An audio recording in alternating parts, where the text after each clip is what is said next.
Let's be real, most of the people do not make a six-figure salary. And the fact that you do not make a six-figure salary does not mean that you cannot build wealth. In this video, I'm going to discuss 5 practical things that you can start practicing now that can help you to build wealth even if you are having a low salary or low income. The problem with a lot of people is you despise what you already have, thinking that you will be a millionaire when you make more money.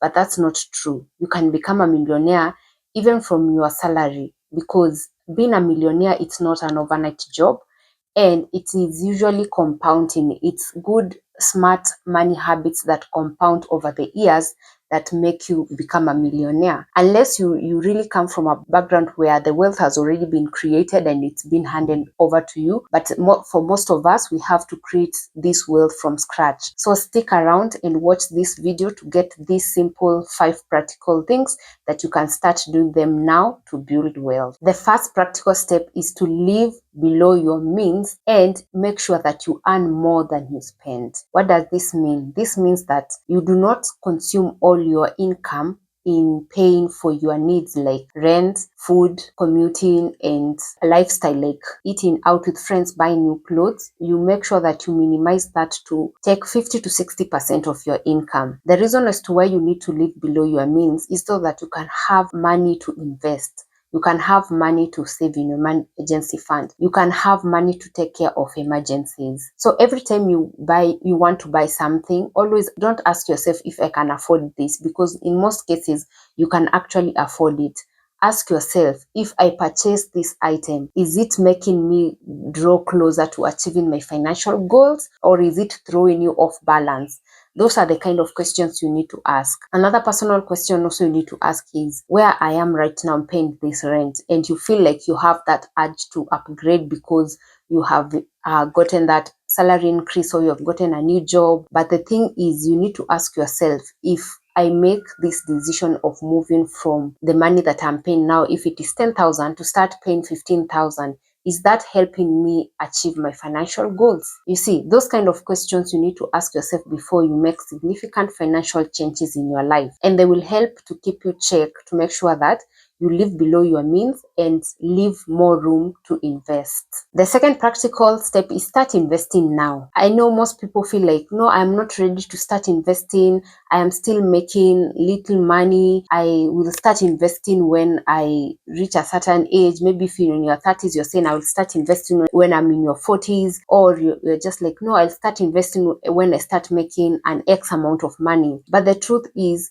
investing early is what sets you up to financial success. If you see like someone like Warren Buffett, he started investing way early, and most of his wealth compounded in his 60th birthday. So if he had said, I will not invest now in my early years, I will wait until I get a job, I get that consistent salary, and then I start investing, it may never come to pass. Because even look at it right now, most of the employers are not offering permanent job employments. They are offering contract based, and sometimes it's even on project based. If there is work, they give you to do. If there is no work, that means you're not making any money. So looking at the gig economy that we have right now, you cannot actually postpone your investment in your saving plans, because the more you postpone it, the more difficult it is for you to achieve those goals. So the best thing is to start now. Look at what you have, what you are making, even if it's 10,000, 15,000, 25,000, 30,000, and make sure that you say 10% of that income goes to an investment, or 10% of that income goes to an emergency fund. Start building your investment portfolio now. There is no perfect time to start investing. The perfect time is now, and the best time to start is yesterday. And since yesterday is already gone, then the other best time that is remaining for you to start investing is now. For example, if you invest 5,000 a month in your savings at the age of 25, and this 5,000, the account that you are saving gets you 10% interest every year. By the age 65, you'll have accumulated 15 million Kenyan shillings. If you do the same savings, the 5,000 at the age of 35, that means you'll have only accumulated 5 million by the age of 65. So you can see that difference in time gives a significant difference in the compounding interest. And that is why Warren Buffett was able to be the top richest person in his 60s, because that is when most of his wealth compounded to significant amount of money. So start early and benefit the most. The third thing is master the world of distraction. Like today, we have everything online. When you go to social media, everyone is selling you something. You always meet an ad, and some things are so good that you feel like you just want to buy them and own them. And because of how the world has evolved, now it's digital, a lot of buying and purchase power is being exchanged online. So if you can master the power of distraction, every time you see an ad and you're tempted to buy something that you had not planned for, you need to ask yourself, is this thing really important? Can I go buy without having this item? Then give yourself like 48 hours to think about it and then come back to it later. If it is a huge purchase,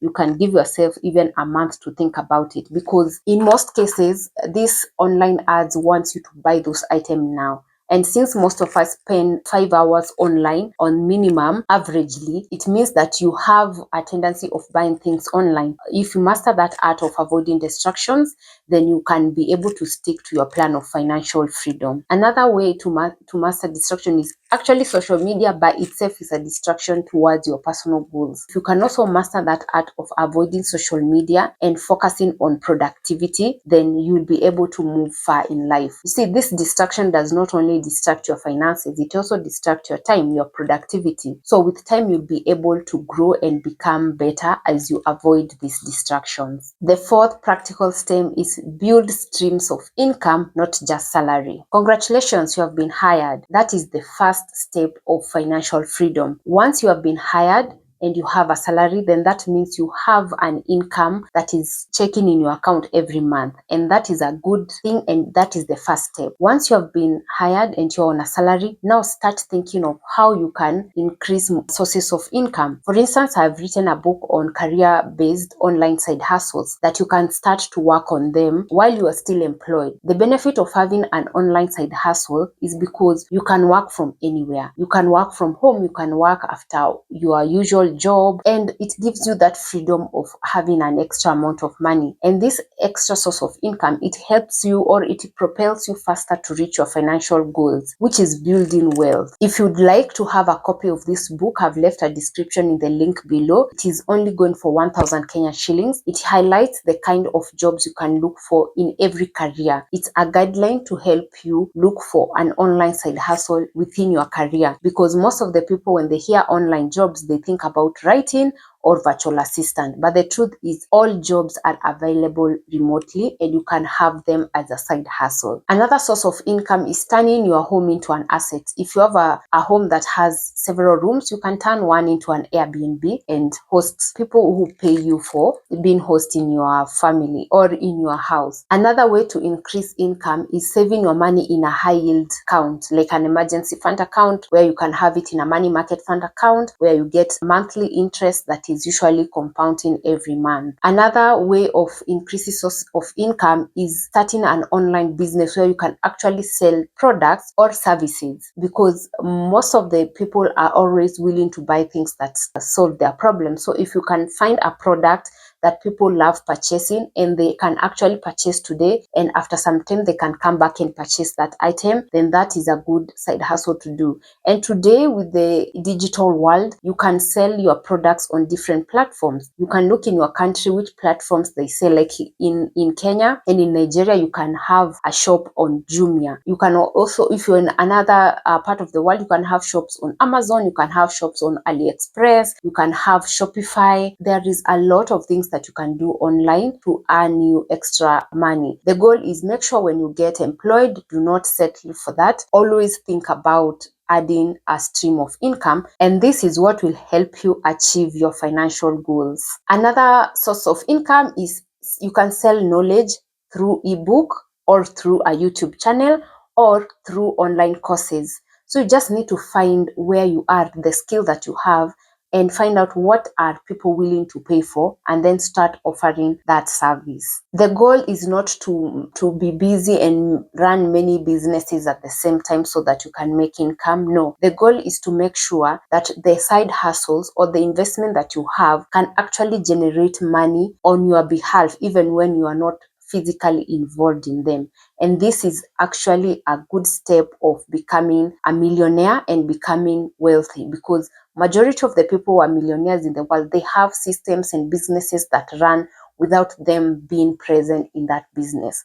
It may take you a couple of years to build it. When you are starting, you may need to be involved in all the processes, but as the business continue growing, you can employ skilled people to run it on your behalf, and you remain as someone who looks at the oversight and managing the business. The fifth practical step is keep learning about money, because we were not taught about money in school. We have learned a lot of things. We have learned foreign languages, we have learned sciences, we have learned geography and social sciences, but we actually did not have any course that teaches you about money. And when you think about it, you have spent like 17 to 18 years until high school, and also when you add years of college, it's around 22 years of education. And in those 22 years, there is no knowledge about money. That means you need to start being intentional to start learning about money now and consume as much content as you may need about money, because you can get money knowledge from YouTube. You can also learn about money by buying books that teach you about money, and also you can be having your personal review of your finances, where you are at, because most people don't even know their status of finances, provided they move from first of the month to the last day of the month and they are okay, they have not been auctioned, the house has not been locked, they are still wearing clothes. Most people, they get comfortable and they do not re-evaluate their finances, but you need to be re-evaluating your finances so you can know where you are and improve in areas that are taking away money from you. In conclusion, wealth is not built in one day, and wealth is also not built in 1 year. It is usually the consistent and keeping track with your money and those practicing those smart money habits I've mentioned in this video. You can pick one or two and start doing it and start improving on it, because remember, Rome was never built in one day.